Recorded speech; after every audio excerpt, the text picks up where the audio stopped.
Sometimes you may give it your all in every workout and exercise consistently, but the number on the scale doesn't budge. Even worse, the number goes up. When this happens, many of us tend to blame our genetics or metabolism. But the problem could be that you're making mistakes in your workouts, and that these mistakes are making you gain weight. So in this short video, I'm going to share with you exercise mistakes that may make you gain weight and show you how you can avoid them. Let's dive right in. The first mistake you want to avoid is rewarding yourself after workouts. And here you're rewarding yourself with the wrong foods. What do you normally eat after your workout? Do you normally eat a fruit, or do you normally eat high-calorie foods like a bar of chocolate or a piece of cake? If you normally eat high-calorie foods after your workouts, you are undoing all the benefits you got out of the workout in terms of calories. Because a 30-minute workout burns around 200 to 300 calories, and a bar of chocolate has over 300 calories.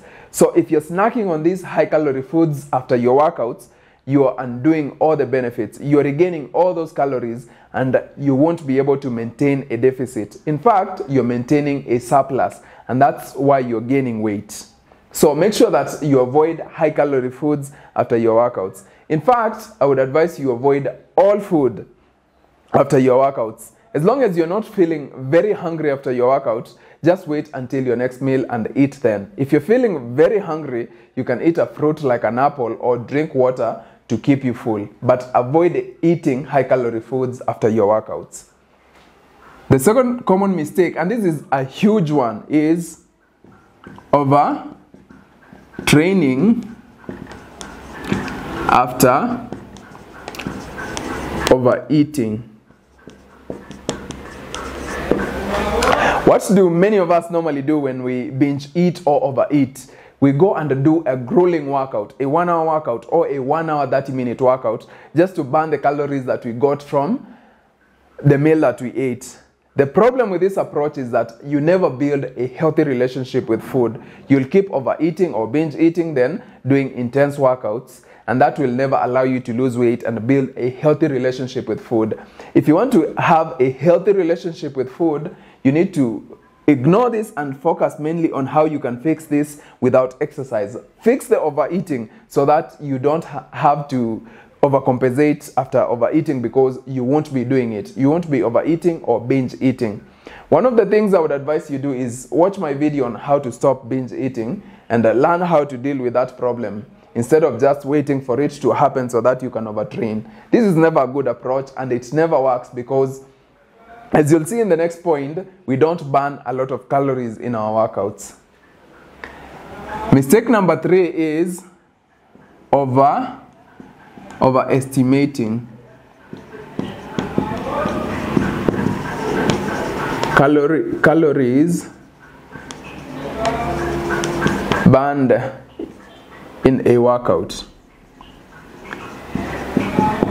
Many of us imagine that we burn lots of calories in a short workout, but we don't. And the reason for this is because if you're just sitting here doing nothing, you'll still be burning calories.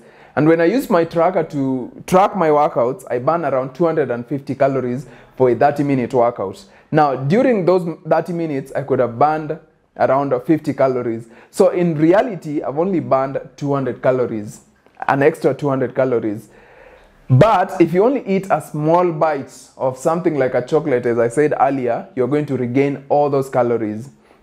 At the same time, research shows that we tend to underestimate the calories that we consume. So because of these two problems of overestimating calories burned during workouts and the calories we consume, and underestimating the calories we consume, we end up gaining weight because we are maintaining a surplus without knowing it. The best thing that you can do is ignore the calories that you burn during workouts and mainly focus on maintaining a deficit using your diet only. So exercise will just be a way of increasing your deficit, which you've already created with your diet. So focus on creating your deficit with a diet, not through exercise. Then the fourth mistake you want to avoid is not resting.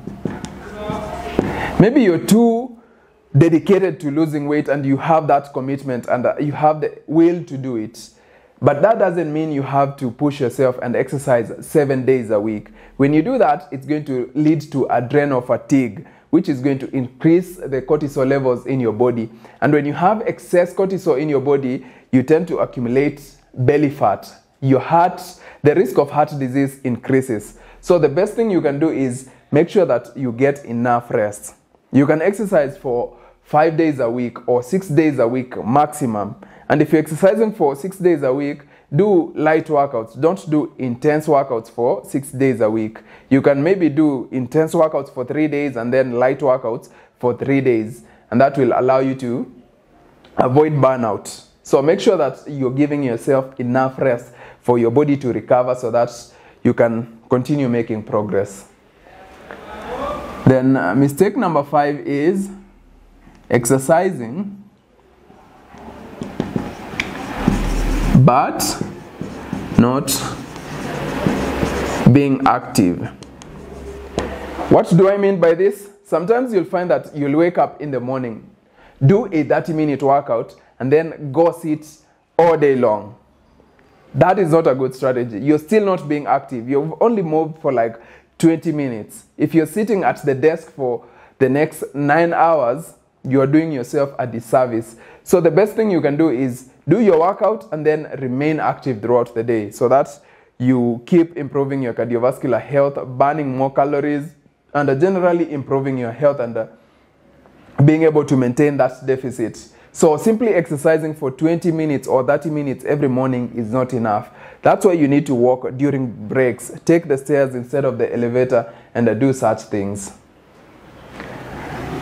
The final mistake, which is the biggest mistake that can hold you back, is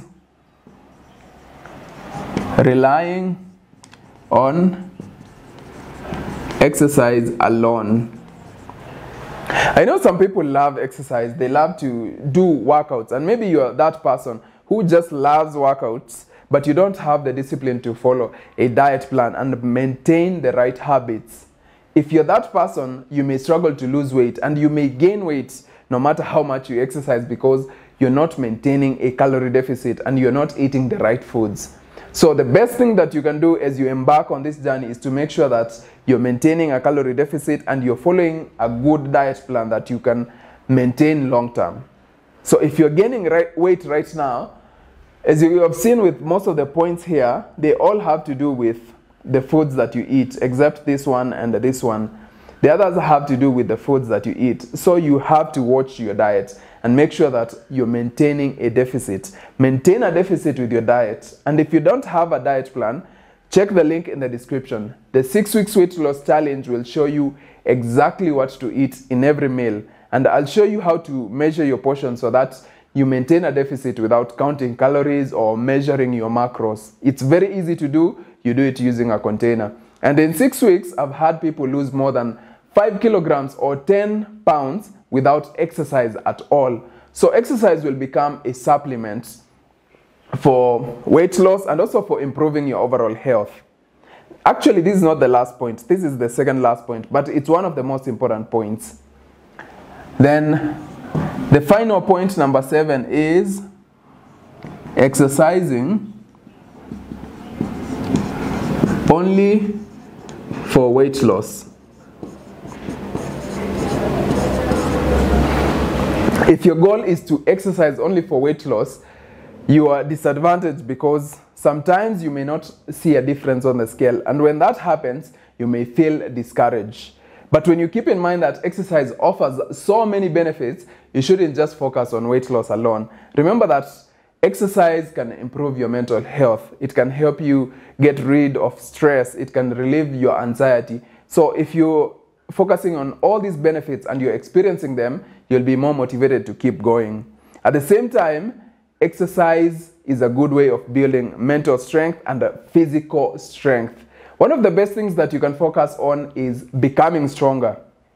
When you focus on becoming stronger, you stop obsessing so much over the scale and you are able to train progressively in a way that you're challenging yourself. So once you keep challenging yourself, you realize that it will be easy for you to stick to the workout plan, and as you stick to it, you'll keep losing weight. So focus on becoming stronger. Focus on doing exercises that you've never done before. If you've never done a burpee before, focus on building that strength to do burpees. If you've never done a push-up before, work on that. If you've never done a pull-up, do the same thing. When you focus on becoming stronger and ignore weight loss, you realize that you lose weight and you'll be able to build a physique that you would have never imagined before by simply focus on the extra benefits of exercise.